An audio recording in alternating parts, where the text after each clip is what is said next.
दोस्तों, आप सब ताजमहल के बारे में तो बहुत अच्छी तरह से जानते होंगे। ताजमहल को विश्व के 7 अजूबों में से एक माना जाता है। ताजमहल को मुगल राजा शाहजहां ने अपनी पत्नी मुमताज बेगम की याद में बनाया था। लेकिन क्या आप जानते हैं इसके पीछे की पूरी कहानी?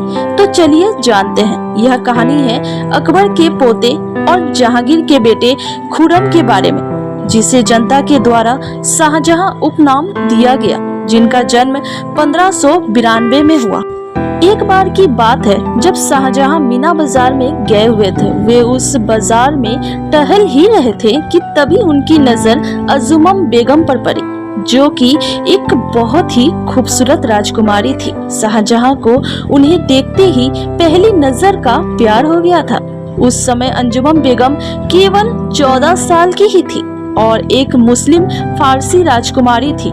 फिर वहां से लौटते वक्त ही शाहजहां ने अपने पिता को बताया कि वह अर्जुमम बानो बेगम से शादी करना चाहते हैं। उस वक्त से महज 5 साल बाद दोनों की शादी हो गई। इसके कुछ दिनों के बाद ही शाहजहां राजा बन गए और उन्होंने शाही मोहर अर्जुमम बानो बेगम को सौंपा। इसके बाद ही शाहजहां ने अर्जुमम बानो बेगम को मुमताज महल का उपनाम दिया, जिसका अर्थ होता है महल का रत्न। साथ ही मुमताज सैन्य अभियानों में भी शाहजहां की मदद करती। 1631 में जब मुमताज अपने 14वें बच्चे को जन्म दे रही थी तो कई प्रकार की जटिलताओं के कारण उनकी मृत्यु हो गई। मुमताज की मृत्यु के कारण शाहजहां ने उन्हें वचन दिया कि वह पूर्ण विवाह नहीं करेंगे और साथ ही दुनिया के सबसे शानदार और अमीर मकबरे का निर्माण करेंगे। कहा जाता है कि शाहजहां मुमताज की मृत्यु के बाद इतने हताश हो गए थे कि उन्होंने अपने राज्य में 2 साल का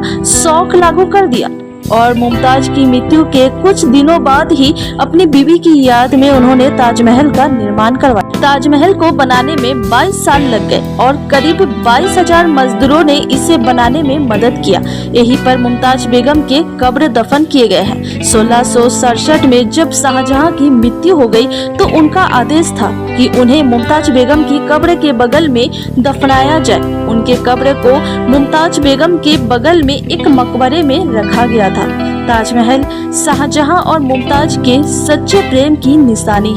इसकी प्रसिद्ध नक्काशी और सुंदरता लोगों को मंत्रमुग्ध करती है। यह दुनिया के 7 अजूबों में से एक। इसी तरह के और भी ऐतिहासिक कहानियों के बारे में जानने के लिए आप हमारे चैनल को लाइक, सब्सक्राइब एंड शेयर करें।